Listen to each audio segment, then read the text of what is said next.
بسم اللہ الرحمن الرحیم، اللہ کے نام سے جو رحمان اور رحیم ہے۔ وَلَقَدْ يَسَّرْنَا الْقُرْآنَ لِلذِّكْرِ فَهَلْ مِن مُدَّكِرٍ، ہم نے اس قرآن کو نصیحت کے لیے آسان ذریعہ بنا دیا ہے، پھر کیا ہے کوئی نصیحت قبول کرنے والا؟ اور رشد کا کہتے ہیں ایسی رہنمائی کو جو انسان غور و فکر کے نتیجے میں تمیز کر سکے اچھائی اور برائی، یعنی رشد رہنمائی بھی ہے اور پلس اس کے ساتھ تمیز اور غور و فکر بھی شامل ہے۔ ہم نے ان کو ایسی رہنمائی عطا کی تھی کہ جس کے پیچھے غور و فکر کا اور سمجھ بوجھ کا عنصر شامل تھا اور جس میں بڑی دانائی تھی۔ تو یہ ہدایت کے لفظ سے ذرا خاص لفظ ہے۔ دنیاوی اور اخروی دونوں طرح کی رہنمائی کے لیے رشد کا لفظ استعمال ہوتا ہے۔ مفردات میں امام راغب نے لکھا ہے کہ ایک رشد کے لفظ رشد، یہ رشد اخروی رہنمائی کے لیے استعمال ہوتا ہے، اور جو رشد کا لفظ ہے وہ دینی اور دنیاوی دونوں کے لیے استعمال ہوتا ہے۔ اور اسی طرح رشید کا لفظ۔ اس آیت میں رشدہ سے کیا مراد ہے؟ تو دو بڑے معانی ہیں اس آیت میں۔ ایک معنی ہے وَلَقَدْ آتَيْنَا إِبْرَاهِيمَ رُشْدَهُ مِن قَبْلُ، ہم نے ابراہیم علیہ السلام کو ان کے بالغ ہونے سے پہلے ہی ہدایت و رہنمائی اور ہوشیاری عطا کی تھی۔ تو من قبل البلوغ۔ دوسرا معنی وَلَقَدْ آتَيْنَا إِبْرَاهِيمَ رُشْدَهُ مِن قَبْلُ، ہم نے ابراہیم علیہ السلام کو نبوت عطا کی تھی موسیٰ علیہ السلام سے بھی پہلے۔ من قبل موسیٰ، من قبل البلوغ یا من قبل موسیٰ، اور رشدہ ان کی ہدایت اور رہنمائی اور ہوشیاری اور پیغمبری، یہ رشدہ کے معنی۔ یہ دونوں اپنی جگہ درست۔ وَكُنَّا بِهِ عَالِمِينَ، اور ہم تھے ان کے حال پر عالمین، علم رکھنے والے، یعنی ہم ان کے حال کو جانتے تھے۔ ہم نے یوں ہی انہیں نبوت نہیں بخشی، ہم جانتے ہیں کہ وہ کس پائے کی شخصیت تھے، ہمیں پتہ ہے کہ ان میں کس قسم کی صلاحیت اور قابلیت موجود ہے، وہ کس قسم کی علمی اور عملی صلاحیتیں رکھتے تھے۔ تو ہم نے انہیں جو نبوت عطا کی ہے ان کو ہم جانتے تھے۔ اللہ تعالیٰ کے جتنے بھی افعال ہیں وہ تمام تر ظرف اور محل کی حکیمانہ رعایتوں کے ساتھ ہوتی ہیں، چنانچہ ہم ان کے حال پر عالم ہیں۔ اس میں مقصود کیا ہے؟ وہی ہے جو سورۃ الانعام میں اللہ نے فرمایا کہ اللہ اعلم حیث یجعل رسالتہ، لیکن اس جملے کے اندر ایک الزام دینا بھی مقصد ہے۔ ہم نے جو ابراہیم علیہ السلام کو نبوت عطا کی، کیا یوں ہی دے دی؟ ان میں کوئی صلاحیت قابلیت نہیں تھی، اس کے پیچھے کوئی وجہ نہیں تھی؟ ضرور تھی۔ تو اس نبی صلی اللہ علیہ وسلم کو بھی جو ہم نے یہ نبوت عطا کی ہے، یہ بھی یوں ہی نہیں عطا کی، ہم ان کو بھی جانتے ہیں، ان کا رتبہ بھی جانتے ہیں، ان کے مقام کو بھی جانتے ہیں، لہذا ہم یوں کسی کو نبوت نہیں دیتے۔ ہمارا علم کامل و مکمل ہے اور ہمارے تمام افعال حکمت پر مبنی ہوتے ہیں، تو ہم نے ان کو جو نبوت اور ہدایت اور رہنمائی عطا کی ہے اور قیامت تک کے لیے عطا کی ہے، تو یہ اس لیے کہ ان کا ظرف اور ان کا مقام بہت بلند ہے۔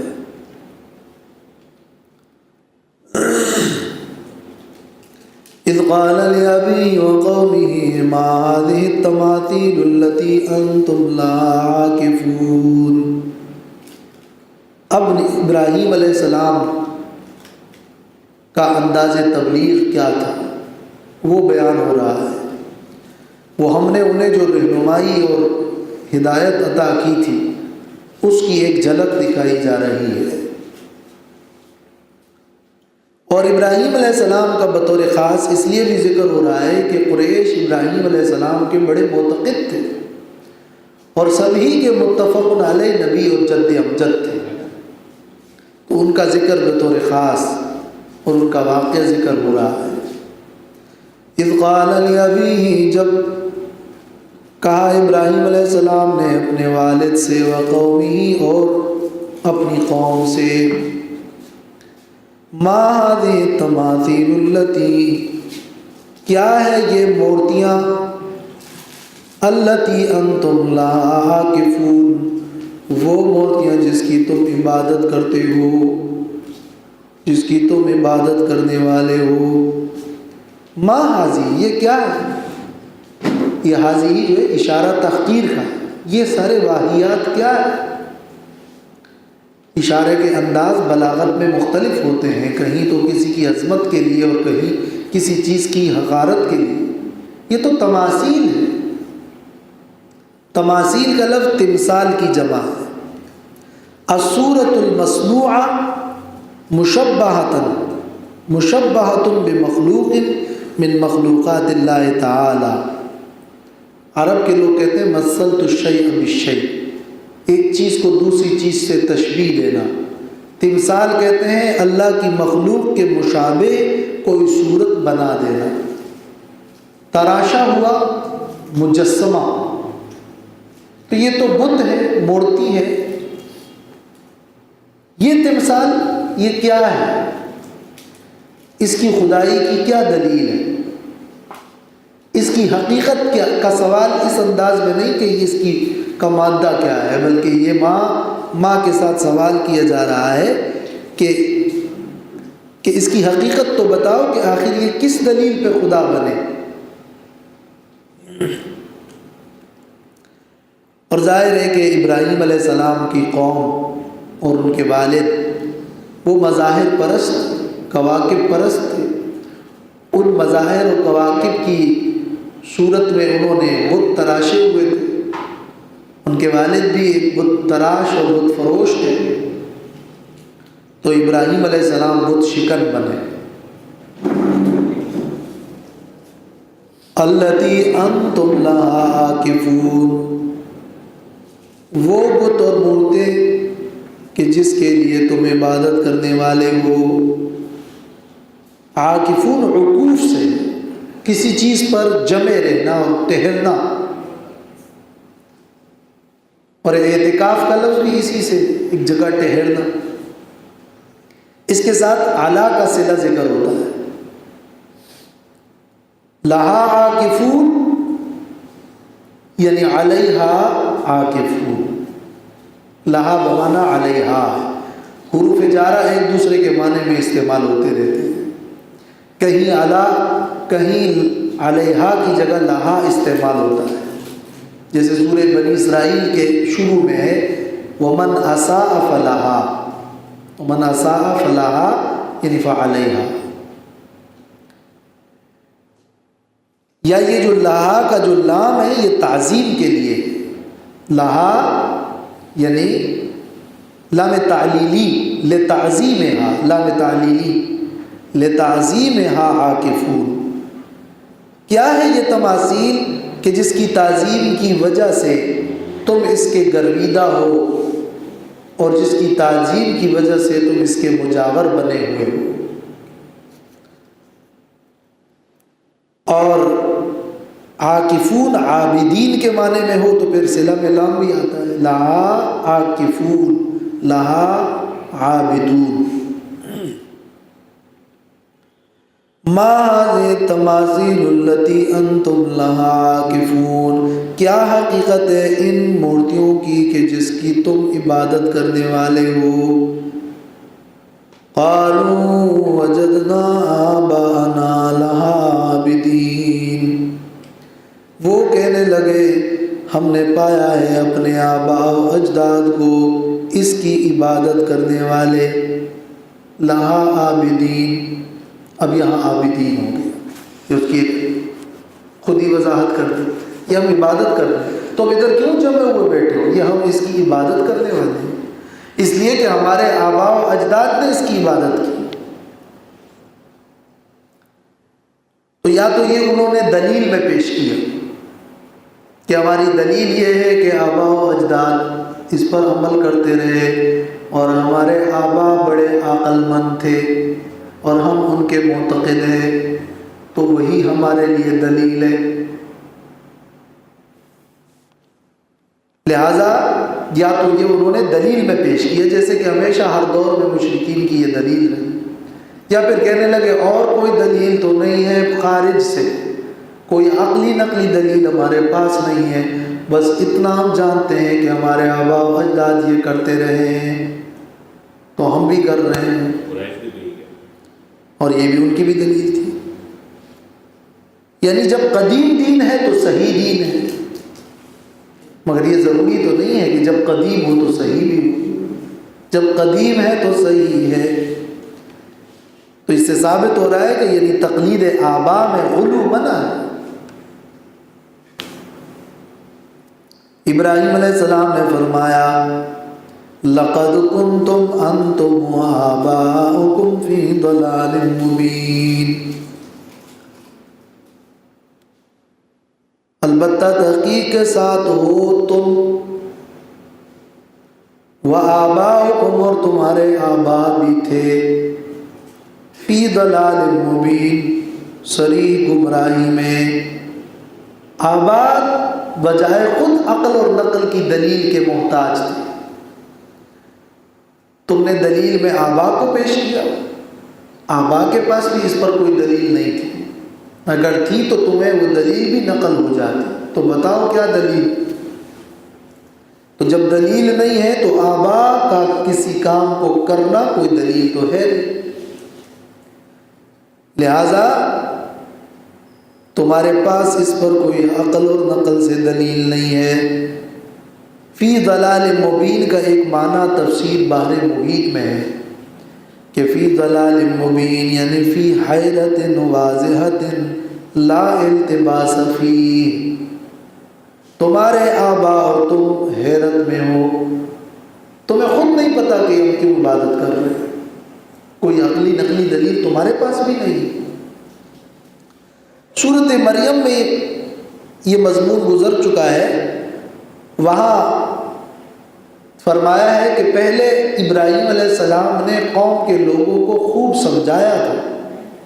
قرآن مجید تو مختصر کچھ کلمات ذکر کرتا ہے، وہ یہ نہیں ہے کہ صرف اتنا ہی گفتگو تھی، اس کے سیاق سباق میں اور بھی مضامین تھے، مگر ہر طرح سمجھانے کے باوجود جب وہ کوئی دلیل پیش نہ کر سکے اور انہوں نے آئے بائیں شائیں کی، تو ابراہیم علیہ السلام نے فرمایا لَقَدْ كُنْتُمْ أَنْتُمْ وَآبَاؤُكُمْ فِي ضَلَالٍ مُبِينٍ،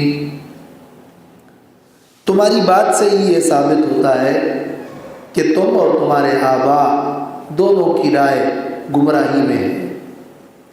اور فی ضلال میں فی کے اندر انغماس ہوتا ہے، گویا وہ گمراہی معمولی نہیں ہے، گمراہی تمہارے لیے مستقر بن چکا ہے۔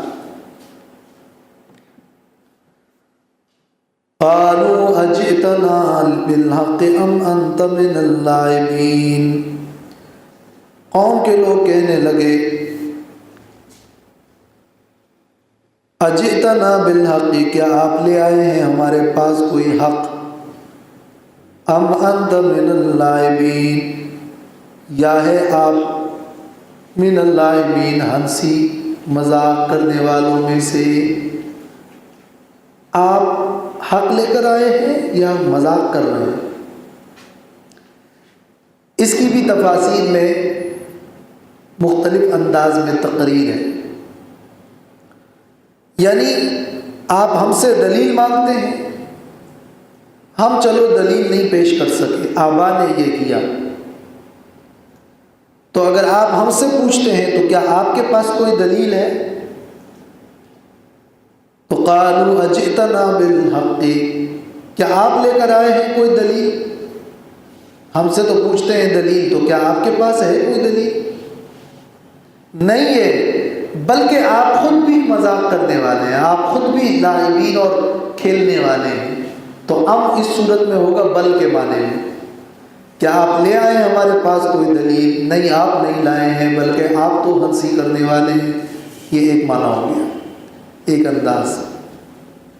دوم یہ کہ انہیں اس بات کا یقین ہی نہیں آ رہا تھا کہ ابراہیم علیہ السلام نے جو کچھ کہا ہے ہمارے معبودوں کے بارے میں، اس کی عبادت کا انکار، شاید وہ یہ سنجیدگی سے کچھ نہیں کہہ رہے۔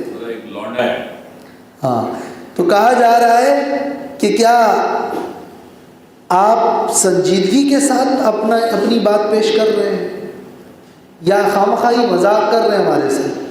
اس لیے کہ انہیں یقین ہی نہیں آ رہا تھا کہ وہ سچ مچ میں یہ بات کر رہے ہیں۔ تو اجئتنا بالحق، کیا آپ لے کر آئے ہیں حق کو، یعنی کیا آپ بیان کر رہے ہیں یہ سنجیدگی کے ساتھ، بالجد، تفسیروں میں یوں ہے بالجد، کیا واقعی یہ تیرے اصلی خیالات ہیں؟ ام انت من اللاعبین، یا یوں انداز ہے کہ اجئتنا بالحق، کیا آپ لے آئے ہیں سچی بات اپنے نزدیک، یا آپ من اللاعبین، کھیلنے والوں میں سے؟ انہیں شک تھا کہ جو کچھ بیان وہ کر رہے ہیں یہ بیان شاید وہ سنجیدگی کے ساتھ ریئلی وہ بیان نہیں دے رہا، بلکہ وہ ہمارے ساتھ کوئی کھیل میں تنگ کرنے کے لیے وہ مذاق کر رہا ہے۔ کیفیت ان کی یہ تھی۔ تو مطالبہ حق کا کیا۔ ابراہیم علیہ السلام نے فرمایا قالا بل ربکم رب السماوات والارض، ایسا نہیں ہے کہ میں مذاق کر رہا ہوں، بلکہ تمہارا رب تو وہ ہے جو رب ہے آسمانوں اور زمین کا۔ ایسا نہیں ہے کہ میرے پاس کوئی دلیل نہیں ہے، بلکہ دلیل یہ ہے کہ وہ تمہارا رب ہے، آسمانوں کا رب ہے، زمین کا رب ہے، آسمانوں اور زمین کو پیدا کرنے والا ہے۔ یہ مورتیاں تو تم نے خود تراشی ہے، آسمان و زمین کا خالق کون ہے؟ تو جو اس کا خالق ہے وہ میرا رب ہے۔ اب یہ دلیل ہے، دلیل پیش کر دی۔ اور صرف یہ میرے نزدیک والی بات نہیں ہے کہ صرف میں اس کو حق سمجھتا ہوں، بلکہ تمہارا رب ہے، آسمانوں کا رب ہے اور زمین کا رب ہے۔ الذی فطرہن، وہ ذات ہے جس نے آسمانوں اور زمین کو پیدا فرمایا۔ وَأَنَا عَلَىٰ ذَلِكُم مِّنَ الشَّاهِدِينَ، اور میں اس پر من الشاہدین، خبر دینے والوں میں سے ہوں۔ میں اس بات کی گواہی دیتا ہوں اور علی الاعلان اس کو کہتا ہوں اور اس کی تمہیں دعوت دیتا ہوں، اور میں اس پر مطمئن ہو کر بیان دے رہا ہوں کہ تمہارا رب وہی ہے جو آسمانوں اور زمین کا رب ہے۔ یہ آیات میں اختصار ہے، یعنی یہ سلسلے دعوت چلتا رہا اور چلتا رہا کہ ایک موقع پہ یہ بھی فرمایا وَتَاللَّهِ، اور اللہ کی قسم، لَأَكِيدَنَّ أَصْنَامَكُمْ بَعْدَ أَن تُوَلُّوا مُدْبِرِينَ، اللہ کی قسم ضرور میں خبر لوں گا تمہارے بتوں کی۔ یہ اتنی تقریر اور اتنے دلائل تو میں نے دیے ہیں، مگر تم میری بات کو سنجیدگی سے لے ہی نہیں رہے ہو۔ لاعبین سے معلوم ہو رہا ہے کہ وہ ان باتوں کو سنجیدگی سے نہیں لے رہے تھے، لاعبین سے معلوم ہو رہا ہے۔ تو میں ایک ایسی تدبیر کروں گا کہ جس سے تم پھر میری بات سنجیدگی سے لو گے۔ لَأَكِيدَنَّ أَصْنَامَكُمْ، ضرور میں خبر لوں گا تمہارے بتوں کی اور تمہیں عملی طور پر مشاہدہ کرا دوں گا اپنے بیان توحید کا۔ لَأَكِيدَنَّ، علاج کروں گا، اردو میں اس طرح کا انداز ہے، علاج کروں گا تمہارے بتوں کا اور بندوبست کروں گا اور ایک ایسی تدبیر کروں گا بعد ان تولوا مدبرین، بعد اس کے کہ تم واپس پلٹو، تولو تم منہ موڑو، مدبرین پیٹ پھیر کر، لفظی معنی یہ ہے، یعنی تمہاری غیر موجودگی میں، اس وقت جب کہ تم سب چلے جاؤ گے اور موجود نہیں ہوں گے، میں ایک ایسی تدبیر اختیار کروں گا جس سے تم میری بات کو بھی سنو گے اور تمہیں میرے مضامین اور میری اس دعوت کا پتہ چل جائے گا کہ یہ برحق ہے اور یہ کوئی کھیل نہیں ہے۔ اس قید کی تفصیل اس وقت نہیں بتائی کہ وہ کیا ہے، لوگوں کے ذہن میں بھی اس طرح کچھ نہیں رہا کہ وہ کیا تدبیر ہے۔ اپنے معبودوں کے حوالے سے تو وہ اتنے معتقد تھے کہ انہیں اس بات کا توہم و گمان بھی نہ ہوا کہ معبودوں کو توڑا جائے گا۔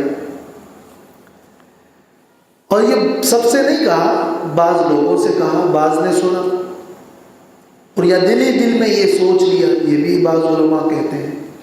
بہرحال یہ ابراہیم علیہ السلام نے ضرور کہا اور کچھ لوگوں نے سنا، لیکن تفصیل نہیں بتائی۔ فَجَعَلَهُمْ جُذَاذًا إِلَّا كَبِيرًا لَهُمْ لَعَلَّهُمْ إِلَيْهِ يَرْجِعُونَ۔ فَجَعَلَهُمْ تو کر دیا ان کو، جُذَاذًا ٹکڑے ٹکڑے، فَجَعَلَهُمْ فا کا لفظ آیا ہے، سورۃ الصافات میں ہے کہ قوم کے لوگ میلے میں جا رہے تھے، ابراہیم علیہ السلام نے فرمایا میں بیمار ہوں، تم چلو۔ لوگ چلے گئے، وہ آئے پہلے بتوں کے پاس، ان کے سامنے کھانے پڑے تھے، ان سے کہا تم کھاتے کیوں نہیں ہو، یہ مضامین سورہ صافات میں۔ پھر شروع ہوئے اس کو مارنا، تو مارتے مارتے مارتے مارتے کر دیا ان کو ٹکڑے ٹکڑے۔ اب یہ ہے فَجَعَلَهُمْ جُذَاذًا، یہ جو فَجَعَلَهُمْ ہے یہ اس مارنے کے بعد، یہ اس مضمون کے بعد ہے جو سورۃ صافات میں ہے۔ أَلَا تَأْكُلُونَ، کیا تم نہیں کھاتے ہو؟ اور وہاں کیا ہے، ضرباً بالیمین، تو بس وہ مارنا شروع کر دیا، تو مارتے مارتے فَجَعَلَهُمْ جُذَاذًا، ٹکڑے ٹکڑے کر دیا ان کو۔ اور یہ ہم ضمیر جو ہے یہاں پہ وہ قلا والی ضمیر لائے ہیں، تنزیلاً لہا منزلتہم علی زعم ہؤلاء، ان کے نزدیک تو یہ بڑی بڑی چیزیں تھیں، یہ تو ہم تھے، اگرچہ وہ ہن نہ تھے لیکن ان کے خیال میں تو وہ ہم تھے، تو وہ جو ان کے خیال میں ہم تھے ان کو ٹکڑے ٹکڑے کر دیا۔ اور یہ جزازہ جو ہے یہ فعال کے وزن پر مفعول کے معنی میں ہے، اور اس کا معنی کیا ہے، ٹکڑا، ٹکڑے ٹکڑے کر دیا۔ الا کبیرا لہم، مگر ان کے بڑے بت کو، اس کو ایسے ہی چھوڑ دیا۔ بڑا اس معنی میں کہ وہ بت بھی بڑا تھا، یا اس معنی میں کہ اس کے بارے میں ان کا وہ بڑا خدا تھا، بے اعتبار عقیدے کے وہ اس کی تعظیم کرتے تھے۔ لعلہم الیہ یرجعون، یہ کام اس لیے کیا تاکہ وہ لوگ ان کی طرف رجوع کرے، تاکہ وہ لوگ ان کی طرف رجوع کرے۔ یہاں الیہ کے اندر یہ معنی بھی ہو سکتا ہے کہ ایک بڑے بت کو اس لیے چھوڑا تاکہ یہ لوگ اس بڑے بت کی طرف رجوع کریں، الیہ یعنی اس کبیر کی طرف رجوع کریں، اور یہ معنی بھی ہے تاکہ وہ لوگ ابراہیم علیہ السلام کی طرف متوجہ ہو اور ان سے پوچھیں اور وہ پھر بتائیں کہ دیکھو تمہارے یہ خدا عاجز ہے۔ تو الیہ الی ابراہیم یا الیہ الی الکبیر۔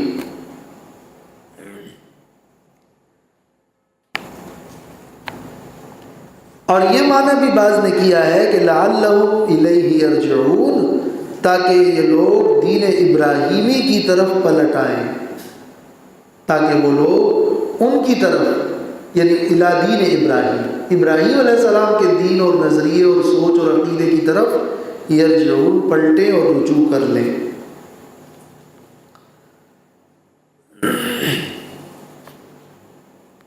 یہاں جو لعل کا لفظ ہے اس میں ایک توجہ کی بات یہ بھی ہے کہ یعنی ان کو ٹکڑے ٹکڑے کرنا، یہ اس میں مقصد کیا تھا؟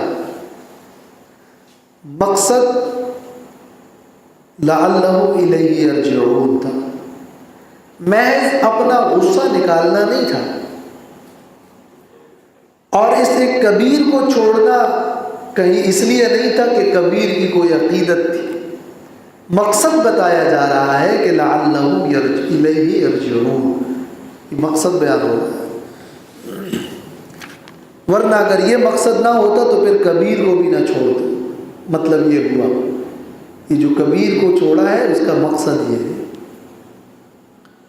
قالوا من فعل هذا بآلهتنا إنه لمن الظالمين، اب لوگوں کو اطلاع ہوئی، لوگ پلٹ کر آئے، دیکھا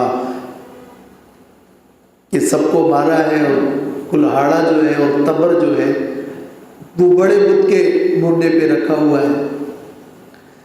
قالوا، تو وہ کہنے لگے، من فعل هذا، کس نے کی ہے یہ حرکت، بآلہتنا، ہمارے معبودوں کے ساتھ، انہ لمن الظالمین، بے شک وہ تو ہے البتہ بڑے ظالموں میں سے، بڑا بے انصاف ہے، بڑا ناترس ہے، ہمارے خداؤں کو جو ہے اس کی گستاخی کر دی، اس کے ساتھ یہ کیا حرکت کر دی۔ یعنی اب وہ بھی اتنے بے بس تھے کہ اس حال میں وہ اب اور کچھ کہہ ہی نہیں سکتے تھے سوائے اس کے کہ یہ کس نے کیا، تو بڑا ظالم ہے جس نے کیا۔ سوچنا تو یہ تھا کہ یہ جو ہوا ان کے ساتھ، یہ کتنے عاجز تھے، یہ کیوں کیا، کیوں ہوا، وہ نہیں، یہ کس نے کیا، بس سوال یہ اٹھا فوراً، یہ کس نے کیا، اور وہ تو بڑا ظالم ہے۔ جب ایک کام خراب ہوتا ہے تو اس کے بارے میں دانائی صرف یہ نہیں ہے کہ کس نے کیا، یہ بھی ہے کہ یہ کیوں ہوا، اور اس کے جو نتائج پیدا ہوئے ہیں اس کو پھر رفع کیسے کیا جائے۔ تو ہمارے ہاں جو حملے ہوتے ہیں یا جو قتل و غارت گری ہوتی ہے، ہم صرف یہ زیادہ ایشو بنا لیتے ہیں کہ یہ کس نے کیا، مگر اس کو چھوڑ بیٹھتے ہیں کہ یہ ہوا کیوں، اور ان کے پشت پر کون لوگ ہیں، اور آئندہ اس سے بچا کیسے جائے، اور کس قسم کی عملی اور اخلاقی خرابیاں ہیں ہمارے اندر جس کو ہم نے رفع کرنا ہے۔ اس طرف پھر دھیان اور توجہ کم رہتی ہے، وہ وقتی بات ہوتی ہے۔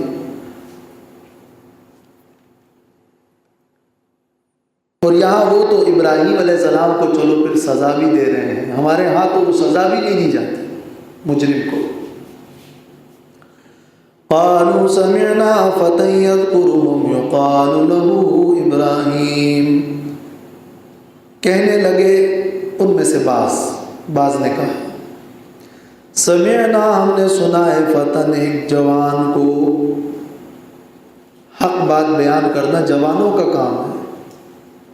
مقصد یہاں فتن میں ان کی ایک بہادری کا پہلو بھی ہے، شجاعت کا پہلو بھی ہے۔